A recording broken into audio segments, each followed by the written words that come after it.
तो फ्रेंड्स चलतु आज टी रिलायंस आड़े बुली जावा। तो सकाळु आज मु सब कम सारिक टी रिलायंस आसती ग्रोसरी करने। प्रायतः आम समस्ते सांगरे आसू मु हजबैंड आउ गेलु किंतु जेहेतु हजबैंड काम थिला आउ गेलु स्कूल जाइथिला ग्रोसरी भी घरे किछि किछि सरी जाइथिला मु कहली जाउची ग्रोसरीटा करि आनिबी।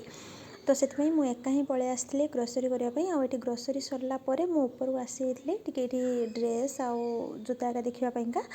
तो चलते देखा बढ़िया बढ़िया कलेक्शन तो अच्छी किंतु मु किसी भी नहीं नी कहीं अष्टमी एवं ही नहीं कि जाइए। तो खाली एमती देखापी आसी कौन केमती अच्छी।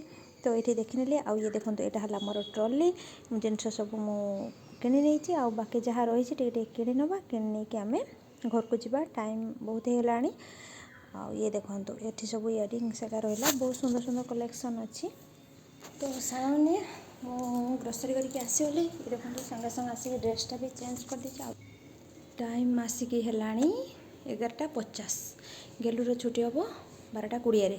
तो मत 12:10 5:10 सुधा पुणी बाहर की आणिक जावाक पड़ो। तेणुक जल्दी जल्दी मु रोसईटा सारी दिए। आउ ये देखो रहा मोर ग्रोसरी मु फाँका टाइम आपण मानक बाहर करके देखी कौन सब आसला कौन नहीं। तो ये सब बसी था चलते आम जल्दी जल्दी जा रोसे सारिदे।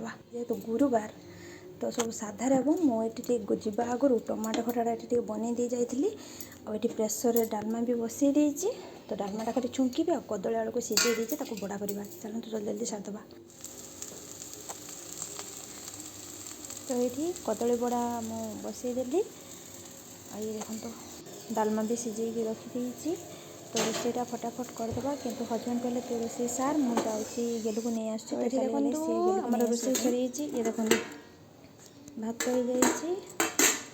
आउ ये कदली आलूर बड़ा डालमा और टमाटो खट्टा। तो चलते फ्रेंड्स रही नमस्कार।